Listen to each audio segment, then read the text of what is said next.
1975 সালের 7ই নভেম্বর বাংলাদেশের অরক্ষিত স্বাধীনতাকে রক্ষা করে এই দেশের স্বাধীনতা সার্বভৌমত্বকে অস্তিত্ব দিয়ে বাংলাদেশের অস্তিত্বকে টিকিয়ে রাখার কৃতিত্ব শহীদ রাষ্ট্রপতি জিয়াউর রহমানের। সেদিন বাংলাদেশের প্রকৃত সংস্কার শুরু। এখন যে সংস্কারের কথা আমরা বলছি, আমাকে দেখলেই লোকে সংস্কার বলে। আমি বলছি সেই সংস্কারের শুরু হচ্ছে 1975 সালের 7ই নভেম্বর থেকে। বাংলাদেশের স্বাধীনতাকে রক্ষা, বাংলাদেশের অগ্রগতির জন্য সংস্কারের শুরু হচ্ছে, সেই বীজ বপন হয়েছে 7ই নভেম্বরে।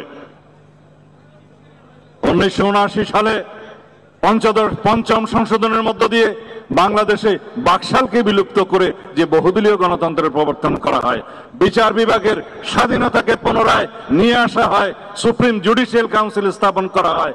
যে রাষ্ট্রপতির হাতে ক্ষমতা ছিল যে কোনো বিচারককে বরখাস্ত করার, বাদ দেওয়ার, বিচারক নিয়োগ করার, ম্যাজিস্ট্রেট এবং জজদেরকে নিয়োগ করার একচ্ছত্র ক্ষমতা, সেই ক্ষমতা আর থাকলো না।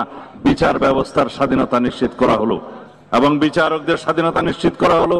সুপ্রিম জুডিশিয়াল কাউন্সিল আজ পর্যন্ত বহাল আছে। মাঝখানে অবশ্য 16তম সংশোধনের মধ্য দিয়ে সেই আর্টিকেল 96-এর সুপ্রিম জুডিশিয়াল কাউন্সিল বিলুপ্ত করে শেখ হাসিনা শেষ পর্যন্ত প্রমাণ করলেন তিনি তার পিতার সত্যিকার উত্তরসূরি। সেটা অবশ্য এখন বিলুপ্ত হয়ে গেছে। হাইকোর্ট সেটা বিলুপ্ত করে দিয়েছে, আনকনস্টিটিউশনাল ডিক্লেয়ার করেছে। এরপরে 1981 সালে শহীদ রাষ্ট্রপতি জিয়াউর রহমানের শাহাদতের মধ্য দিয়ে, তার শাহাদতের রক্ত বাংলাদেশের সত্যিকার স্বাধীনতাকে, আমাদেরকে, বিএনপিকে, এদেশের মানুষকে সুদৃঢ় করেছে। তার রক্ত এদেশের গভীরে পতিত হয়েছে, যার মধ্য দিয়ে আমরা এখনো বেঁচে আছি, বাংলাদেশ নিয়ে আশা করি, স্বপ্ন করি। 1982 সালের পরে 1990 পর্যন্ত বাংলাদেশের স্বৈরাচার বিরোধী, সামরিক শাসন বিরোধী গণতান্ত্রিক আন্দোলনের সফল পরিণতি, সেটা শহীদ রাষ্ট্রপতি জিয়াউর রহমানের সুযোগ্য উত্তরসূরি দেশনেত্রী বেগম খালেদা জিয়ার মাধ্যমে হয়েছে।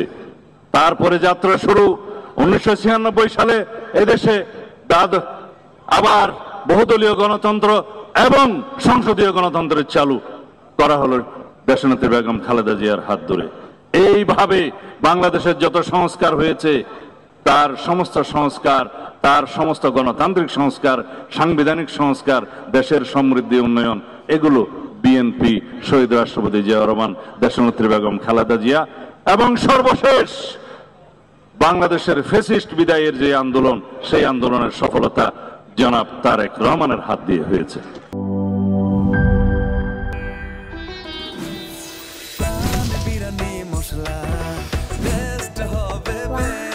প্রাণ বিরিয়ানি মশলা, টেস্ট হবে বেস্ট। প্রাণ, জীবনের স্বাদ।